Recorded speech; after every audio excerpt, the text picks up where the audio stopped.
Did you see any of the Colorado scene, Pat?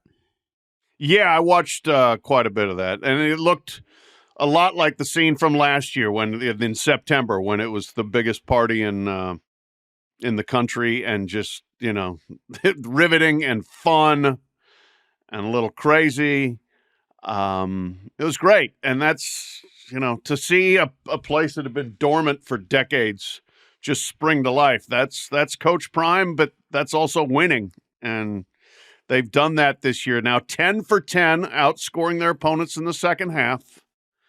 Shedeur started off very poorly. They fell behind 7-0, and their offense really wasn't very good in the first half. But this is not a team that any longer is dependent on outscoring people or just having one way to score. They had a punt return touchdown that was huge. They forced turnovers. That was huge. They're a complete team. They're not totally dominant, but they ain't bad. They are not bad. They keep winning by double digits. They're 8-2. They have earned what they've gotten, and that's right now to control their own destiny, to go to the Big 12 playoff game. It's unbelievable.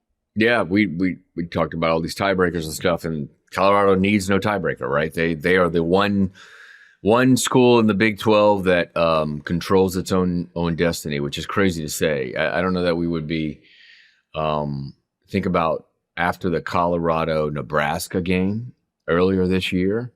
Colorado went there and lost, that we'd be talking about Colorado as a Big 12 championship game participant, in Nebraska as a team that hasn't reached bowl eligibility. But here we are. But, talking to Dan, we got off the show talking about the CFP and schedule strength and conference strength comparisons.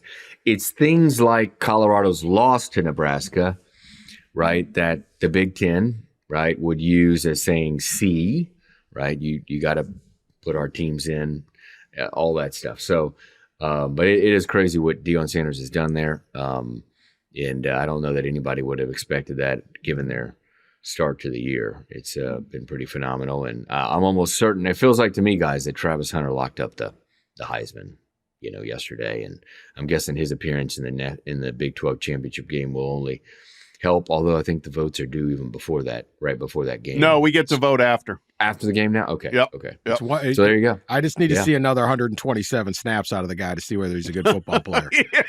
Listen, I think it was week 2 or 3 that I said bet him. Yeah. There was a time when Garrett Nussmeier had better odds. No offense to Garrett, but you're not Travis Hunter. Nice. Yeah. I was early adopter on this. He had to. I thought he had to play like 10 games. He's going to do that. Even if they didn't win, I thought this is the most remarkable player. Chris Gamble at Ohio State kind of did this to a degree for a number of games, but that's it. Back in the day, all the talk of Woodson and that was not like this. This guy's doing things you can't do. And now that they're winning, and he's 55 yards yesterday, a reception touchdown, a rushing touchdown, an interception. He did get beat on a play, gave up his first touchdown. That's it, penalized. I mean, yeah, you would have thought that made him terrible, according to some people. Oh my God, he gave up. Like, yeah, all right, fine. This guy's not really very good. Don't overthink this. I have no offense to the other kid. Ashton Genty's incredible. I watched that game again last night. Yeah. They can just, he's probably the most valuable player, even though he only plays one position. Because they just when they need him, they just go to him, and he just wins them games. And they had a great second half. Boise State played a great game last night. But you're going to sit there the rest of go, wait, we didn't give this guy the what?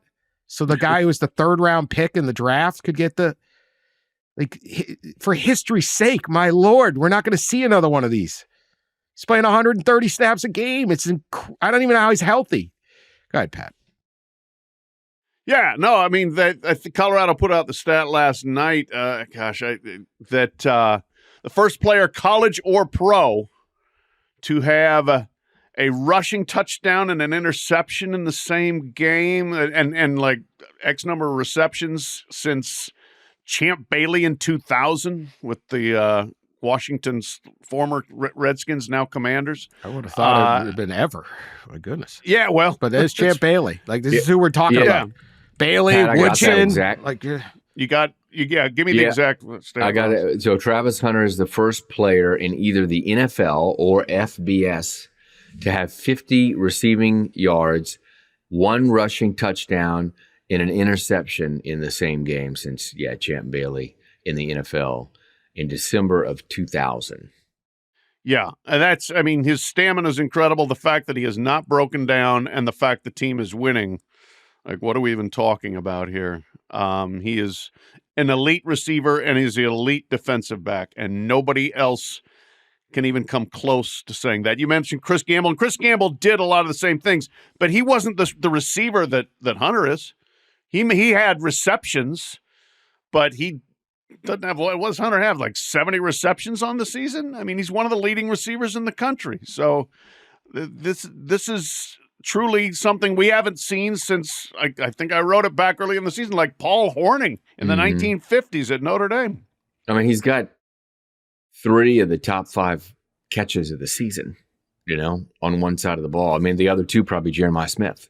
But it's remarkable. And he made another one acrobatic in the air, right? On Saturday. Yeah. Just incredible.